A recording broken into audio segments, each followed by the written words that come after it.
Hello, everybody. Welcome to my women's basketball rantings. This is where I give my thoughts about the happenings in the women's game. If you like this type of content, please like, subscribe, and comment in the comment section below. I put episode notes down in case you want to skip to a section that interests you. If you're still listening, welcome. If you're not, welcome. Let's get started. Welcome back. I took a break after the college game because, well, I needed a break, and the W was starting, so I needed to just get myself together and get ready for the season. But the season is back, and we are ready to roll. I'll try to be more consistent this year, in case anybody cares that I do this stuff anyway. WNBA is back. I'm so excited. Today, I'm going to be giving my roster thoughts and my predictions for the season and just my thoughts on W in general. So let's talk about the rosters. The roster spots are very limited. Every year, people always talk about it, and every year, immediately W starts, we forget about it. I really hope some things change. I really think the W should expand so that more people get a chance to play. It's just gut-wrenching that you make training camp, you think you are there, but you are not. And it's really nobody's fault. It's not that you are not good. It's just that there are just 12 spots and there's really nothing you can do about it. But that being said, there are some cuts that are really odd. There's some cuts that I was like, is that a good idea? So I'll just talk about the ones that interest me. For the Storm, I think Evina Westbrook should have really made the roster. I like her because she's from UConn, but I also felt she was very versatile. She was young. She could just bring energy when you needed it. But unfortunately, they cut her. But I understand why, because they didn't have the cap space. But then I was like, do you really need Epiphany Prince? But I mean, they probably think they do.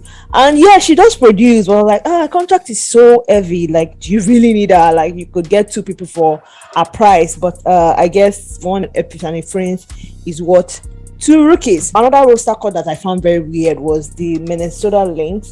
I was actually very high on Minnesota Lynx starting this season. I liked what they had. They had Era Powers, Silver Fowl, Kayla McBride, Mr. Dangerfield. They had Jessica Shepard, Damaris Dantas. They had some really good names, and then they have, of course, Adelaide Carradine. But at the beginning of on Thursday, they just announced that they've cut Leisure Carradine and they've cut Krista Dangerfield. I'm not really a fan of Leisure Carradine, but I really did not expect her to be cut. And then it wasn't that she was cut and they brought in someone better. They brought in Odessa Sims. I was like, is Odessa Sims really the best person? Because like she was in Atlanta, nothing really happened there. She was in Minnesota at some point. I mean, I don't know. They've just not fixed their point guard problem. Why didn't they just draft one?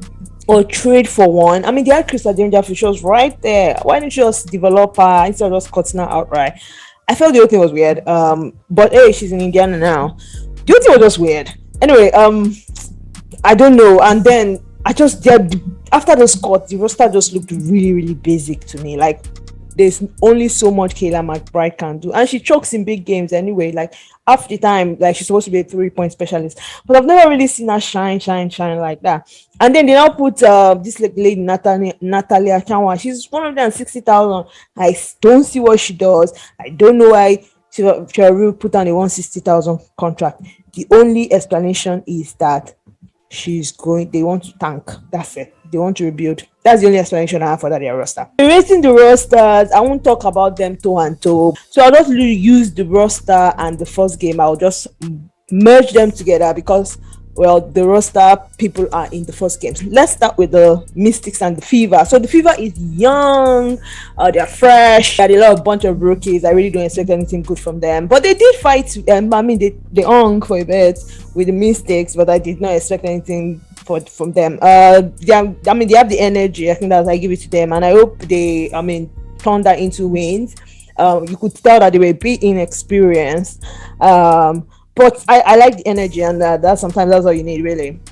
They're interesting, they're fun to watch, which is, I never rate the Fevers, but I'm rating them now, and it seems like today I was like, oh, they are playing LA Sparks, let me watch it. So that's all about them. The Mystics look good, but I can't really tell much about the Mystics because they played Fever, so it's like, play a good team. So let's see how you hang with those teams. But what I saw was good. Nisha Cloud, really, really good.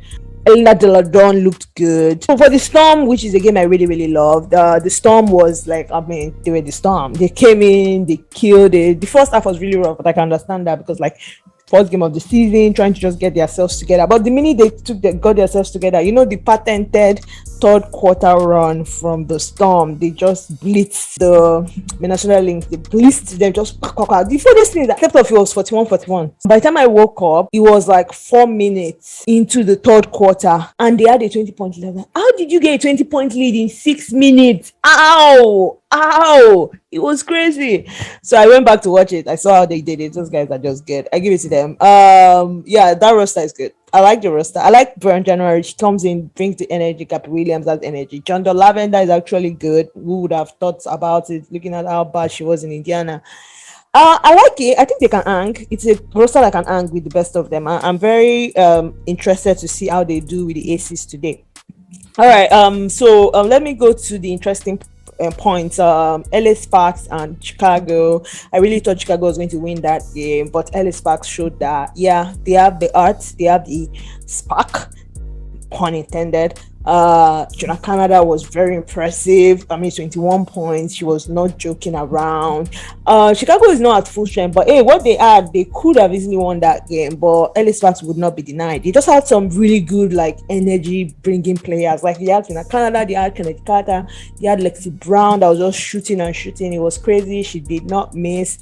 It was just I really love the efforts from LA Sparks, and they really willed themselves to win that game. And by that OT, the Sparks, LA were just tired. I think they're just tired. They just couldn't hang anymore, and they're like, you know what? It's first game of the season. Who cares? Win the game. We'll get you later. I think that's exactly what happened because Vanessa was fact. And things like that. So yeah, they need to work on that. They need to work on their depth. They need to work on their bench. But by the time Karina Cooper comes in and other Julia Lamont comes in, they will have quite a lot of energy yeah, on their bench for good rotations. So I really enjoyed the game. And then there was the Connecticut and the Liberty. Yeah, Connecticut did not play like themselves. I was not impressed with how they played, especially down the stretch. I feel they should have won. Liberty is good, but man, they are not that great. Like, Sabrina is good, Nasha Howard is good, but that's about it. Like, I wasn't really impressed with how they played. I mean, Sabrina, I was impressed with Sabrina. I'm always impressed with Sabrina. She really knows how to shoot that three. Nasha Howard is always Nasha Howard. But apart from that, other than that, I wasn't really like Jocelyn Willoughby. Yes, she's good. Like, I know she had an ACL tear last year, but god damn it, she's really good. She's going to be a spark for them. Either way, I mean, Connecticut, I expected more from JJ. Let me see. JJ got 15 points. Wow. She had 15 points. It did not look like she had 15 points. She did not play like she had 15 points. I don't. How did she get 15 points? Anyway, she got 15 points. It wasn't bad. Either way, so the Liberty, I mean, the Liberty really, like, towards just go down the stretch, they just weighed them down, and there was some really bad decision making from Jasmine Thomas down the stretch. I don't know, if you can't take a three, don't take the three. You're not a good 3-point shooter. Sometimes she is, but I think the problem with Connecticut Sun is that they try to be what they are not. They are not that great at shooting threes. They should know it. The only person that is really, really good at shooting threes for them is Natasha Eiderman, and she only had 5 points anyway, but she had the energy. I give it to her. That she's the only one that knows how to shoot threes. Everybody else can't shoot threes. And then in constant, they start shooting threes. It's like, stop it. That's what happened to them. They had like 3 or 4 good looks, and they never capitalized on it because they kept going for the outside shot instead of just keep sticking to what works for them. Good defense and getting into the paint. That's it. Just stick to it, and that's really what cost them the game. But the Liberty look good. The Liberty they're going to make some noise this year. They're going to make some noise. I give it to them. They are really going to try to at least get like 20 wins, maybe even like 25. I mean, they won't lose some games. I like them, even though, like I said, no, half of their roster is not that great. But the pieces they have, we can definitely take them to the top. So that's it for then the Mercury. Of course, Mercury came and they were getting beat down by the Aces. But it wasn't that. It was an 18. I even thought it was like a 50 points difference because they had 106. Like, how do you let someone drop 106 on you? But they had 88, so it wasn't bad like that. And besides, them they didn't have their defensive tower, Brianna Turner and yeah, Diamond the Shield. So maybe that's why they just didn't come out good. But the Aces looked really, really good. I still don't trust that their roster this year. I would like to see them against the Storm, which is going today, and see what's going on there. Like, who would win that game, and then I can really gauge the Aces and see if the Aces have what it takes to compete with the big boys this year. Mercury, I can't really say much about them, but then they did have Tina Child, Diana Taurasi, and Skylar Diggins on the floor, and I mean they should. Well, they didn't. It's not like they had 88 points. A lot of, I mean, 88 points wins games. Like, so it wasn't that they didn't shoot well. I think you just had, like, at the beginning they started really, really slow, and they never recovered. So yeah, 17-31, 23-15. So you can see that they never really recovered from that first initial blow, which is always very important. Like, you just have to come in strong, because at the end of the day it now becomes a very tough hill that you have to climb out on, especially when the game is lost. Like, the third quarter they had 31-32, and but they've already dug themselves and they couldn't come out of it. So that's exactly what happened. I hope they play better, and yeah, so that's it for that one. Then for the final game of the opening weekend was the Wings and Atlanta. Yeah, the Wings are a total colossal mess. I don't think they can function without Satu. I'm sorry, they just can't. But then they have two members of their rotation that are out, which is Jerry McCowan and Satu. And Satu is a really, really big presence for the Wings. They were just not there. It's like they didn't know how to play basketball, especially at the beginning. That first quarter was rough. It was a 11-29 beat down. They came back to 24-10, which I can appreciate. But that first quarter was rough. Oh, it was rough. Then they had 9-16, then they had 15-11. Then the only thing that saved them from, like, a beat down was the fact that Atlanta is not a good team like that. So you see, it was a bad team on bad team, so all of them just played bad together. But I at least Atlanta had the energy. I mean, Ronald is Ronald. So yeah, I was impressed. They should get better. But like I said, I wouldn't put too much stock on the first game of the season, because you're still trying to work out the kinks. It's almost like a preseason game, really. Nothing good really happens until, like, the mid-season, or better still, even after the All-Star. That's when, like, you now know the teams that are ready to play and the teams that are not ready to play. So I wouldn't judge any team by, like, how good they are or how bad they are based on, like, the first couple of games. So I'm very, very giving them grace. But either way, I really enjoyed the opening weekend. I'm so glad WNBA is back. And I would not give a final prediction right now, because, like I said, I won't judge anybody based on a couple of games. But if I wanted to give my final or semi-final prediction based on what I saw, like I said, it's not written in, it's like it's nothing. Don't take it for anything.